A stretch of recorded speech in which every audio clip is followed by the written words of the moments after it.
ನಮಸ್ತೆ ಕರ್ನಾಟಕ. ನನ್ನ ಯೂಟ್ಯೂಬ್ ಕುಟುಂಬದ ಸದಸ್ಯರೆಲ್ಲರಿಗೂ ನನ್ನ ವಂದನೆಗಳು. ಮಂಚಾಲಮ್ಮನ ಆಶೀರ್ವಾದವನ್ನು ಪಡೆಯುತ್ತಾ, ಆರಾಧ್ಯರನ್ನ ಸ್ಮರಣೆ ಮಾಡ್ತಾ, ತಾಯಿ ಮಾರಿಕಾಂಬೆಯನ್ನ ಸ್ಮರಿಸುತ್ತಾ ಇವತ್ತು ನಾನು ನಿಮ್ಮ ಮುಂದೆ ಬಂದಿದ್ದೇನೆ. ನನ್ನ ಕಾರ್ಯಕ್ರಮಕ್ಕೆ ತಮಗೆಲ್ಲರಿಗೂ ಸ್ವಾಗತವನ್ನು ಬಯಸುತ್ತಾ, ನಮ್ಮ ಆರಾಧ್ಯರು ನಿಮ್ಮೆಲ್ಲರನ್ನ ಕಾಪಾಡಲಿ, ಅವರ ಕರುಣ ಕೃಪಾ ಕಟಾಕ್ಷ ಸದಾ ನಮ್ಮ ಮೇಲೆ ಇರಲಿ ಅಂತ ಹೇಳ್ತಾ ಇವತ್ತಿನ ಕಾರ್ಯಕ್ರಮವನ್ನು ಶುರು ಮಾಡ್ತಾ ಇದ್ದೇನೆ. ತುಂಬ ಜನರಿಗೆ ಮೃತ್ತಿಕಾ ಪ್ರಸಾದವನ್ನು ಕಳಿಸಿದ್ದೆ, ತುಂಬ ಜನರಿಗೆ ಕಳ್ಸೋಕ್ಕಾಗಿಲ್ಲ. ಪ್ರಸಾದ ನನಗೆ ಖಾಲಿ ಆಗಿತ್ತು. ಹಾಗೆ ಬೈಂದೂರಿನ ಜ್ಯೋತಿ ಅನ್ನೋರು ನನಗೆ ಪ್ರಸಾದವನ್ನು ಕಳಿಸಬೇಕಿತ್ತು, ಈಗ ಕಳಿಸಿದ್ದಾರೆ. ಪ್ರಸಾದ ಬಂದು ಮುಟ್ಟಿದೆ ನನಗೆ. ಹಾಗಾಗಿ ಯಾರು ಯಾರಿಗೆ ನಾನು ಕಳಿಸಿಲ್ಲ ಅವ್ರ ಅಡ್ರೆಸ್ಸನ್ನು ಹಾಕಿ, ಜೊತೆಗೆ ಇನ್ಯಾರಿಗಾದರೂ ಬೇಕಾದರೆ ಖಂಡಿತವಾಗಿಯೂ ನನಗೆ ವಿಳಾಸವನ್ನು ಹಾಕಿ. ಯಾಕೆ ಆ ಸಲ ಹಾಕೋಕ್ಕಾಗಿಲ್ಲ ಅಂದರೆ, ನಾನು ಒಂದು ಪ್ಯಾಕೆಟಲ್ಲಿ ಇಬ್ಬರಿಗೆ ಕಳಿಸ್ತೀನಿ ಯಾವಾಗಲೂ. ಆದರೆ ಈ ಸಲ ಯಾಕೋ ಬೇಡ, ಎಲ್ಲರಿಗೂ ಒಂದೊಂದು ಪ್ಯಾಕೆಟ್ ಹಾಕೋಣ, ಸಾಕಾಗಬಹುದೇನೋ ಅಂತ ಅಂದ್ಕೊಂಡ್ಬಿಟ್ಟು ಎಲ್ರಿಗೂ ಹಾಕಿ ಪ್ಯಾಕ್ ಮಾಡಿಬಿಟ್ಟೆ. ಆಮೇಲೆ ಗೊತ್ತಾಗಿರೋದು ಒಂದು ಸ್ವಲ್ಪ ಜನ ಉಳಿದೋಗ್ಬಿಟ್ರು ಅಂತ. ಹಾಗಾಗಿ ದಯವಿಟ್ಟು ಬೇಜಾರು ಮಾಡ್ಕೋಬೇಡಿ, ನನಗೆ ವಿಳಾಸವನ್ನು ಹಾಕಿ ನಾನು ಕಳಿಸ್ಕೊಡ್ತೀನಿ. ಕಳಿಸ್ಕೊಡೋದು ಒಂದು 2-3 ದಿವಸ ಹೆಚ್ಚು ಕಡಿಮೆ ಆಗಬಹುದು, ಬೇಜಾರು ಮಾಡ್ಕೋಬೇಡಿ ಯಾರು. ನಿಮ್ಮ ವಿಳಾಸವನ್ನು ಹಾಕಿ. ಜೊತೆಗೆ ಇನ್ನೊಂದು ಮಾತನ್ನು ನೇರವಾಗಿ ಹೇಳ್ತೀನಿ, ಖಂಡಿತವಾಗಿ ನಾವು ಪ್ರಸಾದಕ್ಕೆ ಹಣ ತಗೊಳ್ಳೋದಿಲ್ಲ. ನಾನು ಇವತ್ತಿಗೂ ಪ್ರಸಾದಕ್ಕೆ ತಗೊಳ್ಳುವಂಥ ಯಾವುದೇ ಒಂದು ಇದಿಲ್ಲ, ತಗೋಬಾರ್ದು. ಅದು ಪ್ರಸಾದಕ್ಕೆ ನಾವು ದುಡ್ಡು ಕೊಟ್ಟು ಇದು ಮಾಡಬಾರ್ದು. ಯಾಕಂದರೆ ಒಬ್ರು ಕೇಳ್ತಾರೆ, ಅಮ್ಮ ನಿಮಗೆ ಪ್ರಸಾದಕ್ಕೆ ಎಷ್ಟು ಕೊಡಲಿ ಅಂತ ಕೇಳ್ತಾರೆ. ಅದಕ್ಕೆ ನಾನು ಹೇಳ್ತಾ ಇದ್ದೀನಿ, ಪ್ರಸಾದಕ್ಕೆ ಯಾವತ್ತೂ ನಾನು ಹಣವನ್ನು ತಗೊಂಡಿಲ್ಲ. ಒಂದು. ಎರಡನೇದು, ನಾನು ಕೊರಿಯರ್ ಚಾರ್ಜ್ ಮಾತ್ರ ಹೇಳೋದು. ಕೊರಿಯರ್ ಚಾರ್ಜ್ ಖಂಡಿತ ತಗೋತೀನಿ, ನಾನು ತಗೊಳ್ಳದೆ ಅಂತೂ ಇರೋದಿಲ್ಲ. ದೂರ ಆದರೆ ಮಹಾರಾಷ್ಟ್ರ, ಕೇರಳ ಅಂತ ಆದರೆ ಸ್ವಲ್ಪ ಚಾರ್ಜ್ ಜಾಸ್ತಿ ಆಗುತ್ತೆ. ಈ ಕಡೆ ಎಲ್ಲ ಆದರೆ ಬೆಂಗಳೂರು, ಧಾರವಾಡ, ಹುಬ್ಬಳ್ಳಿ, ಮಂಗಳೂರು, ಉಡುಪಿ ಹಿಂಗೆಲ್ಲ ಆದರೆ ಚಾರ್ಜ್ ಸ್ವಲ್ಪ ಕಡಿಮೆ ಆಗುತ್ತೆ. ಅದೇ ಚಾರ್ಜನ್ನು ಹಾಕ್ತೀನಿ ನಾನು. ಜೊತೆಗೆ ಇನ್ಯಾರಾದರೂ ಸ್ವಲ್ಪ ಜಾಸ್ತಿ ಹಾಕ್ತಾರೆ. ಈಗ ಒಂದು 70 ರೂಪಾಯಿ ಅಂದರೆ ಕೆಲವರು 100 ರೂಪಾಯಿ ಹಾಕ್ತಾರೆ, ಕೆಲವೊಂದು 200 ರೂಪಾಯಿ ಹಾಕ್ತಾರೆ. ಆಗ ನಾನು ಏನು ಮಾಡ್ತೀನಿ, ಯಾರಿಗೆ ಕಳಿಸೋಕ್ಕೆ ಆಗಲ್ಲ. ಈಗ ನಾನು ಹಿಂದೆ ಪ್ರಸಾದ ಕಳಿಸಿದಾಗ ಒಬ್ಬರು ಹೇಳ್ತಾರೆ ನನಗೆ, ಅಮ್ಮ ನನ್ನ ಹತ್ರ ಫೋನ್ಪೇ ಏನೂ ಇಲ್ಲ, ನಾವು ಮತ್ತೆ ದೂರ ಆಗುತ್ತಮ್ಮ, ಅದು ಪೋಸ್ಟಿಗೆ ಹಣ ಕಳ್ಸೋಕೆ ಹೋಗೋದು. ಅಯ್ಯೋ, ಒಂದು 70 ರೂಪಾಯಿಗೋಸ್ಕರ ಮತ್ತೇನು ಪಾಪ ಅಲ್ಲಿಂದ ಇಲ್ಲಿ ಪೋಸ್ಟಿಗೆ ಬರಬೇಕು ಅವರು, ಬೇಡಪ್ಪ ಅಂತ ಅಂದೆ. ಯಾಕಂದರೆ ಯಾರಾದರೂ ಜಾಸ್ತಿ ಹಾಕಿರ್ತಾರೆ, ಅದರಲ್ಲಿ ನಾನು ಇದು ಮಾಡಿರ್ತೇನೆ. ಮತ್ತೊಬ್ರಿಗೆ ಪಾಪ ಫೋನ್ ಮಾಡ್ತೀನಿ, ಅವರು ನಾನು ಒಬ್ಬಳೇ ಇರೋದಮ್ಮ, ಅವ್ರು ತಮ್ಮ ಸಮಸ್ಯೆನ ಹೇಳ್ಕೊತಾರೆ, ಹೀಗೀಗಮ್ಮ ಹಾಗಾಗಿ ಒಬ್ಬಳೇ ಇದ್ದೀನಿ ಅಂತ. ಬೇಡ ಬಿಡಮ್ಮ, ನೀನು ಕಳಿಸೋದು ಬೇಡ, ಪ್ರಸಾದ ನಿನ್ನ ಮನೆಗೆ ಬರುತ್ತೆ ಅಂತ. ಅದೇ ಪ್ರಕಾರ ಪ್ರಸಾದ ಅವ್ರ ಮನೆಗೆಲ್ಲ ಹೋಗ್ಬಿಟ್ಟಿದೆ. ಹಾಗಾಗಿ ನೇರವಾಗಿ ಹೇಳ್ತೀನಿ, ನಾನು ಕೊರಿಯರ್ ಚಾರ್ಜ್ ಮಾತ್ರ ತಗೋತೀನಿ. ಪ್ರಸಾದ ಖಂಡಿತ ದುಡ್ಡು ತಗೊಳ್ಳಿಲ್ಲ. ಆ ತಗೊಳ್ಳುವಂಥ ಹಕ್ಕು ನಮಗಿಲ್ಲ. ತಗೊಂಡ್ರೆ ರಾಯರು ಬಿಡೋದು ಇಲ್ಲ, ಇದು ಮಾತ್ರ ನಿಜ.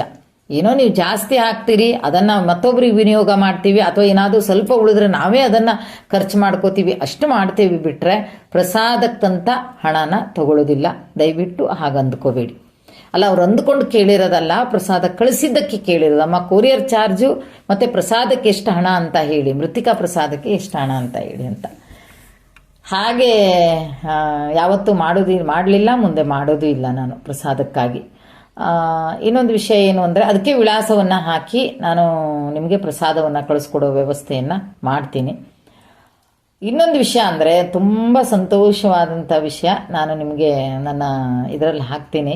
ನನ್ನ ಮೊಬೈಲು ಸರಿ ಇಲ್ಲ ಅಂದ ತಕ್ಷಣ ನನಗೆ ಸರ್ ಒಬ್ಬರು ನನಗೆ ಲ್ಯಾಪ್ಟಾಪ್ ಕಳಿಸ್ತಾರೆ, ಆಮೇಲೆ ಒಬ್ಬರು ಮೇಡಮ್ ಒಬ್ಬರು ನನಗೆ ಮೊಬೈಲ್ ಕಳಿಸ್ತಾರೆ, ಆಮೇಲೆ ಮತ್ತೊಬ್ಬರು ತುಂಬ ಒಂದು ಇದು ಮಾಡಿದ್ದಾರೆ, ಮೈಕೋ ಕಳಿಸ್ತಾರೆ ನನಗೆ, ಆಮೇಲೆ ಭಗವದ್ಗೀತೆ ಬುಕ್ ಕಳಿಸ್ತಾರೆ. ತುಂಬ ತುಂಬ ಕಳಿಸಿದ್ದಾರೆ ನನಗೆ. ಇದೆಲ್ಲ ಕಳಿಸಿರೋದು ನನ್ನ ರಾಯರ ಒಂದು ಪ್ರೇರಣೆ ಮೇರೆಗೆ, ರಾಯರು ಕೊಟ್ಟಿರೋದು. ರಾಯರು ತನ್ನ ಭಕ್ತರ ಮೂಲಕ ಕೊಡಿಸಿದ್ದಾರೆ ಅಂತಾದರೆ ಅದು ರಾಯರು ಕೊಟ್ಟಿರೋದು. ಇಲ್ಲ ಅಂದರೆ ಸಾಧ್ಯನೇ ಇಲ್ಲ ಅಲ್ವಾ? ಹೇಗೆ ಸಾಧ್ಯ? ಹೇಗಾದರೂ ಸಾಧ್ಯ ಆಗುತ್ತಾ? ಆಗೋದಿಲ್ಲ. ಹಾಗಾಗಿ ಮತ್ತು ನಾನು ಇಲ್ಲಿವರೆಗೆ ಹೇಳಲಿಲ್ಲ, ಒಂದು ಹುಡುಗನಿಗೆ ಸ್ವಲ್ಪ ಹಣದ ಅವಶ್ಯಕತೆ ಇತ್ತು ಸ್ಕೂಲಿಗೆ ಹೋಗಲಿಕ್ಕೆ. ಆಗ ನಾನೊಂದು 3-4 ಜನರನ್ನು ಕೇಳಿದಾಗ ಮರು ಮಾತಾಡದೆ ಸಹಾಯವನ್ನು ಮಾಡಿದ್ದಾರೆ. ತುಂಬ ದೊಡ್ಡ ಮೊತ್ತದಲ್ಲಿ ಸಹಾಯವನ್ನು ಮಾಡಿದ್ದಾರೆ. ಅವರಿಗೂ ಸಹಿತ ರಾಯರು ಒಳ್ಳೆಯದನ್ನು ಮಾಡಬೇಕು. ನನಗೆ ಏನೇನು ಕಳಿಸಿದ್ದಾರೆ, ಹಾಗಾಗಿ ಅವರಿಗೂ ಸಹಿತ ರಾಯರು ಇನ್ನೂ ಒಳ್ಳೆಯದನ್ನು ಮಾಡಬೇಕು. ಯಾಕಂದರೆ ಎಷ್ಟೋ ಜನರಿಗೆ ಅವ್ರ ಕೈಯಿಂದ ಮತ್ತೆ ಉಪಕಾರಗಳಾಗಬೇಕು. ಆ ರೀತಿಯ ರಾಯರು ಕೊಟ್ಟಿರೋದು, ರಾಯರದ್ದು ಪ್ರೇರಣೆ ಇದು ಅಂತ ಕೊಡ್ತಾರಲ್ವ, ಅಂಥವ್ರಿಗೆ ರಾಯರು ಇನ್ನೂ ಹೆಚ್ಚಿಂದು ಕೊಡಬೇಕು ಅಂತ ಬೇಡ್ಕೊಳ್ತಾ ಇರುವಂಥದ್ದು. ಮೃತ್ತಿಕಾ ಪ್ರಸಾದ ಕೊಡ್ತೀನಿ ಅಂತಾರೆ, ಹಣ ಇದು ಪ್ರಸಾದ ಕಳಿಸಲ್ಲ ಅಂತ ಯಾರು ಬೇಜಾರು ಮಾಡ್ಕೋಬೇಡಿ. ದಯವಿಟ್ಟು ಕಳಿಸ್ಕೊಡ್ತಾ ಇದ್ದೀನಿ. ಎಲ್ಲರೂ ವಿಳಾಸವನ್ನು ಹಾಕಿ ಪ್ರತಿಯೊಬ್ಬರಿಗೂ ರಾಯರು ಒಳ್ಳೆಯದನ್ನು ಮಾಡಲಿ. ಯಾಕಂದರೆ ನಾನು ಯಾವತ್ತೂ ನನಗೆ ಯೂಟ್ಯೂಬಿಂದ ಹಣ ಬರಬೇಕಿತ್ತು ಅಂತ ನಾನು ಯಾವತ್ತೂ ಹೇಳಲಿಲ್ಲ. ಯಾಕೆ ಹೇಳಲಿಲ್ಲ ಅಂದರೆ ನನಗೆ ಈಗೆಲ್ಲ ಬರ್ತಾ ಇದೆ ಅಲ್ವಾ, ಯಾಕೆ ನಾನು ಮತ್ತೆ ಇದು ಮಾಡಬೇಕು?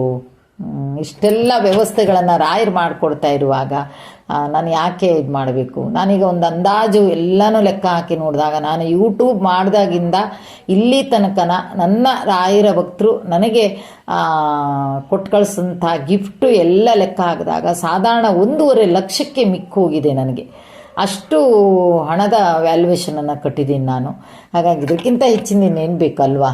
ರಾಯರೇ ನನಗೆ ಇಷ್ಟೆಲ್ಲ ದಾರಿ ಮಾಡಿಕೊಟ್ಟು, ರಾಯರು ತನ್ನ ಭಕ್ತರಿಂದ ನನಗೆ ಸಹಾಯವನ್ನು ಮಾಡಿಸ್ತಾರೆ ಅಥವಾ ನನಗೆ ಇಂಥ ವಸ್ತುಗಳನ್ನು ಕಳಿಸ್ತಾರೆ ಅಂದರೆ ಭಾಳ ಖುಷಿಯಾದಂಥ ವಿಷಯ. ಹಾಗಾಗಿ ಅವರೆಲ್ಲರಿಗೂ ಜೊತೆಗೂ ನನಗೂ ನಿಮಗೂ ಎಲ್ಲರಿಗೂ ರಾಯರು ಒಳ್ಳೆಯದನ್ನು ಮಾಡಲಿ ಅಂತ ಹೇಳ್ತಾ ಇವತ್ತಿನ ಈ ಕಾರ್ಯಕ್ರಮವನ್ನು ಇಲ್ಲಿಗೆ ಮುಗಿಸ್ತಾ ಇದ್ದೀನಿ. ಜೈ ಹಿಂದ್, ಜೈ ಕರ್ನಾಟಕ ಮಾತೆ. ಸರ್ವೇ ಜನ ಸುಖಿನೋ ಭವಂತು.